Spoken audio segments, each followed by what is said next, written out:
One of the great pleasures of being a faculty member at a university is the opportunity for open dialogue. Open dialogue on the great issues at home and abroad that impact our time.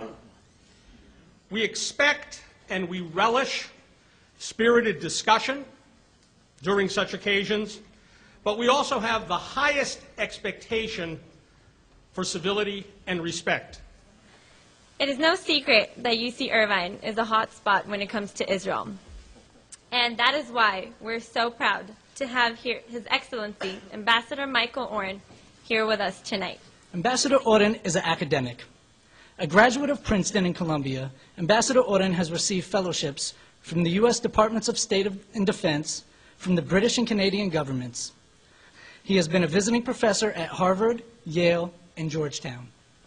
It is my absolute pleasure and honor to introduce a man that I have great respect for, Ambassador Michael Oren.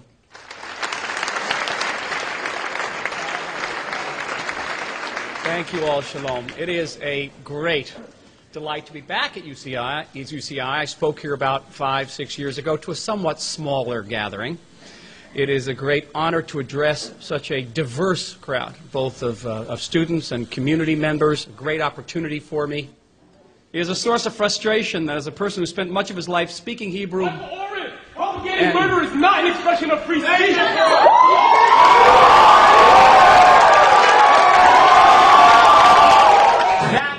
That violates a number of rules that we have at the university. Having one person do it is fine. Get it out of your system. But we're going to be polite and courteous to our guests.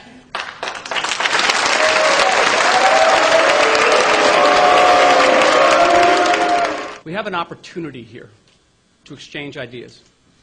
You have an opportunity to hear a different perspective. This is why you have come to this campus as students. You haven't come to this campus to hear one idea. You've come to hear a multiplicity of ideas. It's a humble suggestion.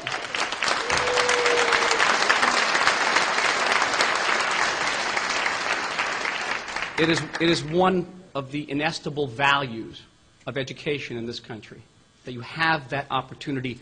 Don't squander the opportunity. Israel guilty of 101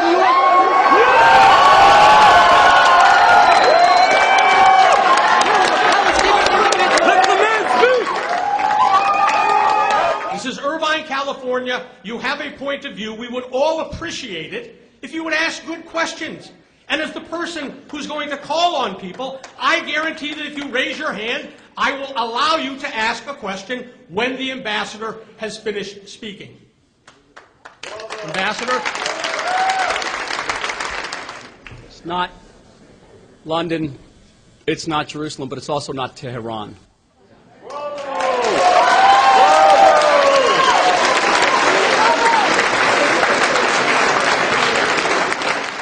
And so, the foreign minister, not known for being queasy, looks at me and says, "Oy, are you going to have a hard job?"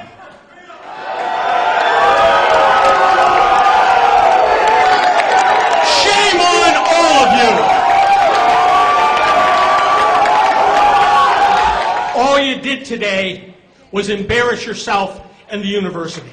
As the professor said, free speech is something that we value, but I just want to say how embarrassed I am on behalf of our entire university at the disruptions that you've heard tonight. Any student that has to be removed from this room because they are violating that code of conduct is going to be subject to disciplinary proceedings by the appropriate procedures on this campus. One of those procedures can result in suspension or dismissal from the university. I want to add one more thing. Yes, we all know about the right of free speech in America, and especially on American campuses, but there's something else here. I spent most of my life living in and studying the Middle East, and one of the great and eternal cultural facets of the Middle East is hospitality. When you invite somebody into your house, even if you do not agree with them, even if they're ostensibly your enemy, once you have invited them into your house, you are They're hosts, and they are your guests.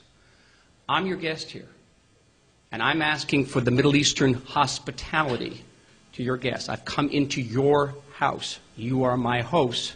I'm asking for hospitality.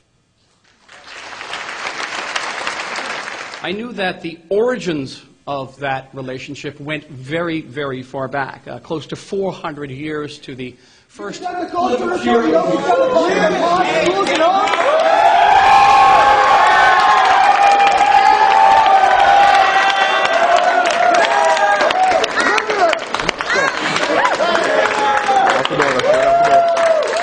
And many of these founding mothers and fathers concluded that to be good Americans, it was their divinely ordained duty to help the old Jews get back to their land. It was the case for Woodrow Wilson. It was the case for Harry Truman, who made the United States the first nation on earth to recognize the recreated Jewish homeland.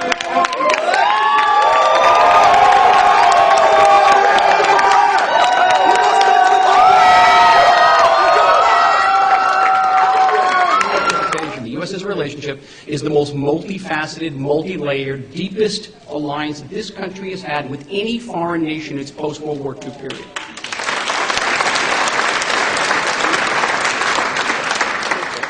So with all that, why then was my Prime Minister, my Foreign Minister, and the person who signed me off on the cell phone... You, sir, are genocide!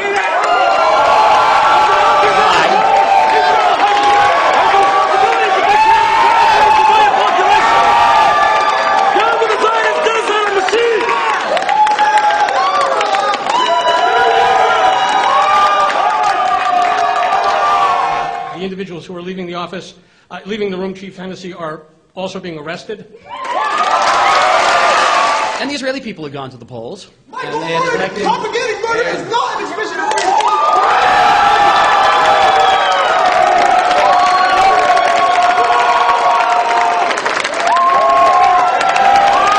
An attempt to induce by diplomatic means the Iranian regime to suspend the enrichment of uranium on their soil, to suspend what we all believed was an Iranian intention to create nuclear weapons that could threaten Israel and the entire Middle East. We were concerned about this.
These people are. I'm an American citizen. When I go to the West Bank, I get treated like crap. So, get out of here. Now, you're going to be arrested. Open your mouth one more time, you're going to be arrested. Anti-Israel! Anti-baby killing! Anti-Israel! Anti-racism! Anti-Israel!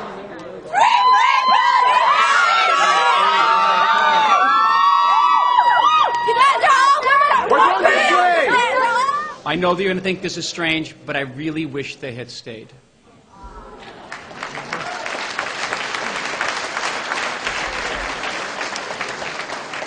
I appreciate you all, but it was that community I wanted to address as well. Important that they hear, as I listen to them in Washington.